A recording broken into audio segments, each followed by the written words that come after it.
কখনো ক্ষমতা আসতে পারে এই গণ অভ্যুত্থানকেই ষড়যন্ত্র হিসেবে দেশদ্রোহী হিসেবে চিহ্নিত করে এর জন্য কিন্তু অনেককে বিচারের কাজ করে দাঁড় করানো লাগবে।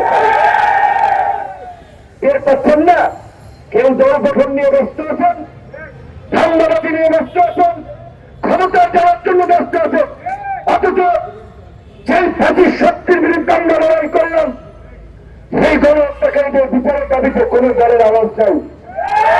বরঞ্চ সবাই তাদেরকে রাজনৈতিক স্পেস দিতে চায়, আগামী নির্বাচনে সুযোগ দিতে চায়। নাটকীয় কথা বলছে যে নির্বাচনের মাধ্যমে আওয়ামী লীগকে ব্ল্যাক আউট করো।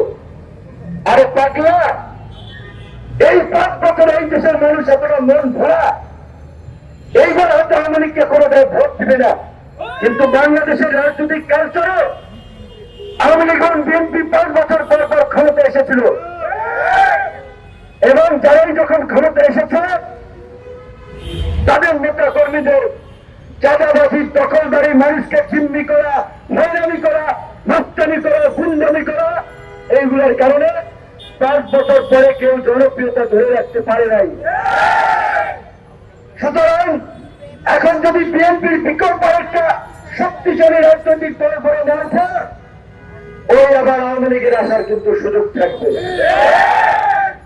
এবং আওয়ামী লীগকে কামব্যাক করানোর জন্য ইন্ডিয়া প্রয়োজনে হাজার কোটি টাকা ইনভেস্ট করবে। কাজেই এই গণ অভ্যুত্থানকারী আহত নিহত শহীদ পরিবারের সামনে থেকে একটা কথা বলছি, আল্লাহ রাস্তা ধান্দাবাদী রাজনীতির এজেন্ডা ভুলে এই গণহত্যাকারীদের বিচারের দাবিতে, আওয়ামী লীগের বিচারের দাবিতে সবাই সোচ্চার হন।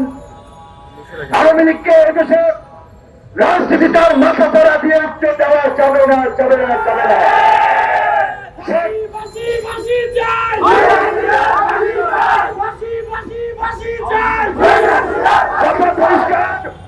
এই গণহত্যার জন্য শেখ হাসিনা, ওবায়দুল কাদের, ছাত্রলীগ, যুবলীগের সভাপতি, সেক্রেটারি সহ শীর্ষ নেতাদের সর্বোচ্চ শাস্তি, ফাঁসি নিশ্চিত করতে হবে। আন্তর্জাতিক অপরাধ ট্রাইব্যুনালে একটা ট্রাইব্যুনাল গঠন হয়েছে, ট্রাইব্যুনাল গঠনের দরকার ছিল অন্তত 20টা, হয়েছে একটা। কি বলবো, থুতু পরে ফলাইলে তো বুকে পড়ে। সরকারকে ন্যাংটা করতে গেলে তো নিজেরাও লজ্জিত হই, সেই কারণে অনেক কিছু বলতে পারি না। বারবার বলছিলাম এটাকে ছাত্র সরকার করেন, আন্দোলনকারী অংশীদারদেরকে নিয়ে 2 বছরের জন্য সিল মেরে দেন, কোন সভা সমাবেশ মিছিল মিটিং হবে না, রাষ্ট্র পুনর্গঠনে জাতীয় সরকার হবে। আপনারা করলেন না। এখন ওই শেখ সাহেবের মতো আফসোস করে বলতে হয়, ভর্তি সাহেব আমার কথা রাখলেন না।